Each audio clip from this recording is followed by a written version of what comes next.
Ah, hello. Now that the weather's turned cooler, I've decided to make a warming boiled pudding, perfect for an autumnal family dish.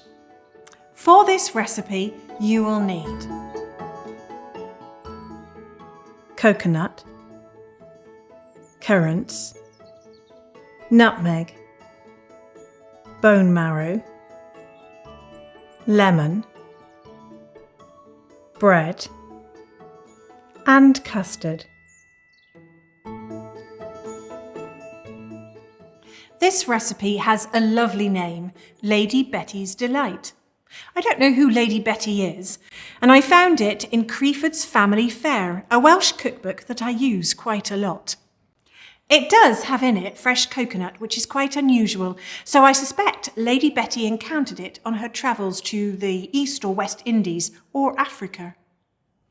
My coconut has already been prepared and grated, otherwise I'd have to start with that. I asked Annie to pierce 2 holes in it and then drain the coconut water. She then smashed it with a hammer. I must admit, she made rather a lot of noise, and I suspect enjoyed it a little too much.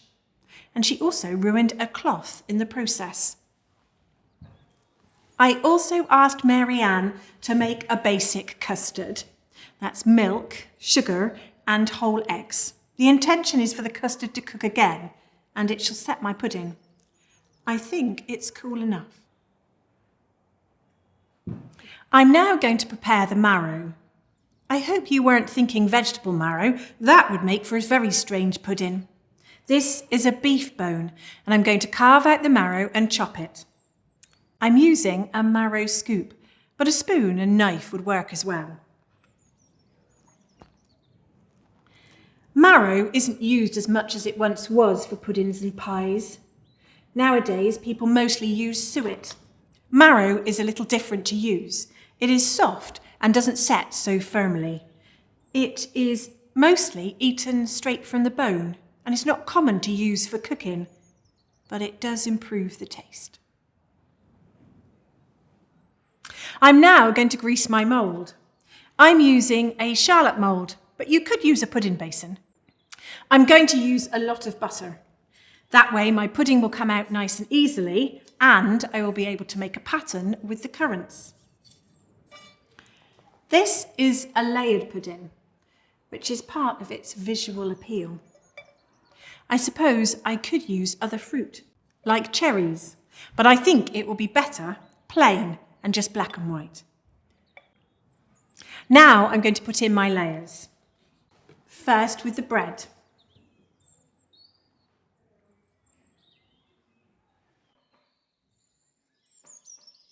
And the marrow.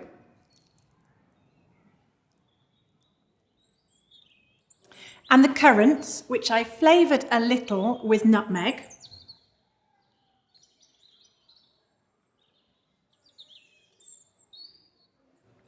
The lemon and the lemon juice.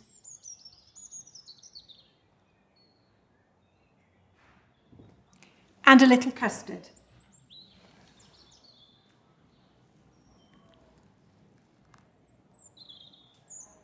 I think I will probably get 3 layers in. This is very like bread and butter pudding, and cabinet pudding, and Clarence's pudding, and the Duke of Newcastle's pudding. It's always a good idea to have different ways on how to use up stale bread and cakes.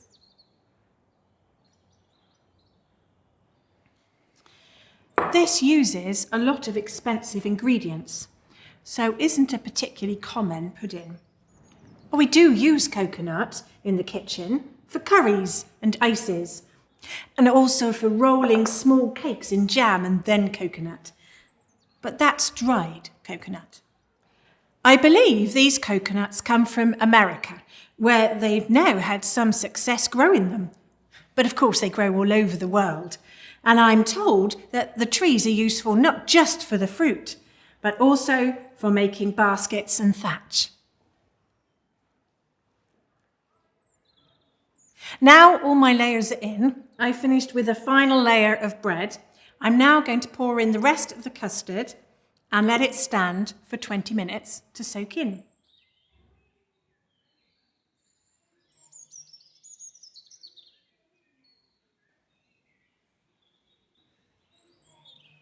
I'm going to leave that to stand for about 20 minutes so it can all soak in. And then I will cover it with a piece of brown paper, wrap it in a cloth, and boil it for about 3.5 hours.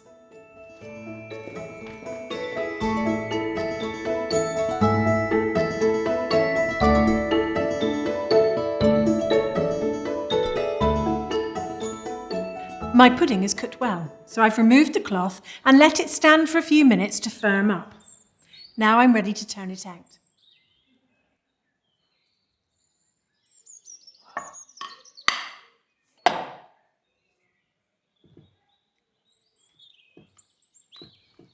This pudding can be served hot or cold, and today I'm serving it with a sauce Marianne has made me from the coconut water, sugar, spice, corn flour, cream, brandy and vanilla. And there we are, Lady Betty's Delight. I hope it will delight Lady Braybrooke as well.